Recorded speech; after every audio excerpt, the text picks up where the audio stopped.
तुष्टये नमः ओम तुष्टये नमः आत्मानुजग्नं वा भवानी गुरुदेवे नमो नमः सह परिवारय सह परिवारः आभयामि स्थापयामि 16 फुलं षडशमात्र देवतागन्धाक्ष समर्पयामि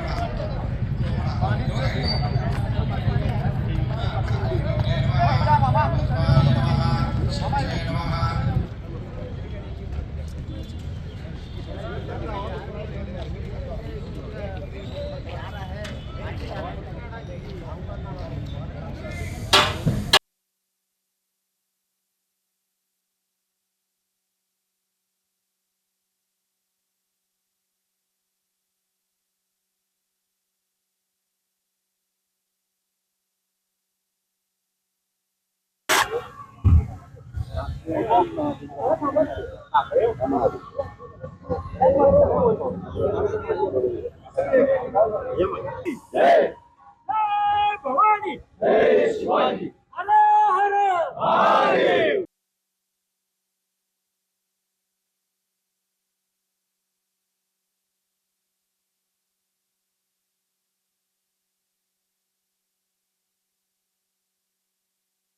शस्त्री आहे असं पुतळा जो आहे तो कोल्हापुरातील बावड्यामध्ये बसवण्यात आला आहे. त्याचं उद्घाटन राहुल गांधींच्या हस्ते होत आहे. कसं नियोजन करण्यात आलेलं आहे काय पाहता? आपल्या सगळ्यांचेच आराध्य दैवत छत्रपती शिवाजी महाराजांचा पुतळा आज कसबा बावडा परिसरामध्ये आज लोकार्पण होणार आहे. आज आपल्या सगळ्यांनाच माहिती की आदरणीय राहुलजी गांधींच्या माध्यमातून हा सोहळा संपन्न होणार आहे आणि मग आदरणीय संजय डी पाटील साहेब असतील, आदरणीय सतेज पाटील साहेब असतील, यांच्या संकल्पनेतून हा पुतळ्याचं काम आम्ही पूर्ण करण्यात आलेलं आहे. आज मला निश्चित आनंद होतो की आमचे सर्वच कसबा बावडा परिसरात उपस्थित असणाऱ्या आमच्या सर्व नागरिकांच्या माध्यमातून आणि ह्या पुतळ्याच्या कमिटीच्या माध्यमातून सगळ्यांनीच ह्याच्याबद्दल कष्ट घेतलेला आहे.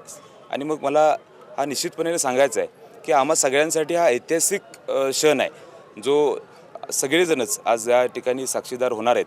हजारो लोकांच्या संख्येनं या पुतळ्याचं अनावरण होणार आहे. याचा निश्चितपणे आज आम्हा सगळ्यांना आनंद आहे. खरं तर पुतळा तयार करताना आपण स्वतः यामध्ये बारकाईने लक्ष घातला होता. काय वैशिष्ट्य आहेत पुतळ्याची, कशा पद्धतीने हा पुतळा तयार करण्यात आला? नाही, हा पूर्णकृती पुतळा आणि बहुशस्त्रीय पुतळा या माध्यमातून आम्ही ह्याचा उल्लेख केलेला आहे. आणि मला वाटते आमचे सर्वच कमिटी मेंबर आज इथं उपस्थित आहेत. मानसिंग जाधव आहेत, ह्यांनी बारकाईनं सगळ्या गोष्टीची माहिती घेऊन आज आम्ही हा पुतळा उभा करायचा प्रयत्न केलेला आहे.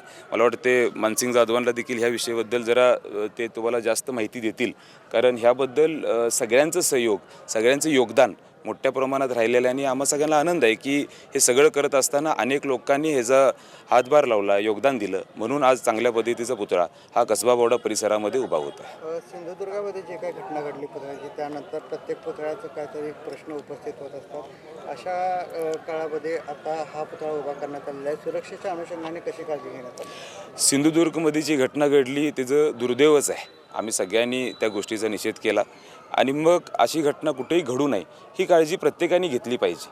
आम्ही ज्या पद्धतीनं पुतळा उभा केलेला आहे पूर्णपणे काळजी घेतली आणि मग राजकीय पोटी कुठंतरी गडबड करायची आणि मग कार्यक्रम घ्यायचा असं होऊ नये. आज आराध्य दैवत छत्रपती शिवाजी महाराजांचा पुतळा हे आपलं श्रद्धास्थान आहे आणि मग अशा ठिकाणी आपण नेहमीच कुठल्याही निष्काळजीपणा न करता चांगल्या पद्धतीनं काळजी घेऊन हा पुतळा उभा केला पाहिजे अशी भावना प्रत्येक आज छत्रपती शिवाजी महाराजांच्या मावळ्यांची आहे. राहुल गांधी यांच्या हस्ते होणाऱ्या या उद्घाटनाला विरोध देखील केला जातो भाजपच्या नेत्यांकडून. नाही, मला वाटते फार त्यामध्ये बोलायला नको. आपण चांगल्या कामासाठी इथे एकत्र आलो, ते उद्देश हा चांगला आहे आणि मग त्यांच्याबद्दल बोलून फार वेळ आम्हाला घालवायचा नाही आहे. आमचा उद्देश चांगला आहे, आम्हाला खात्री आहे, लोकांना याबद्दल खरं माहिती आहे.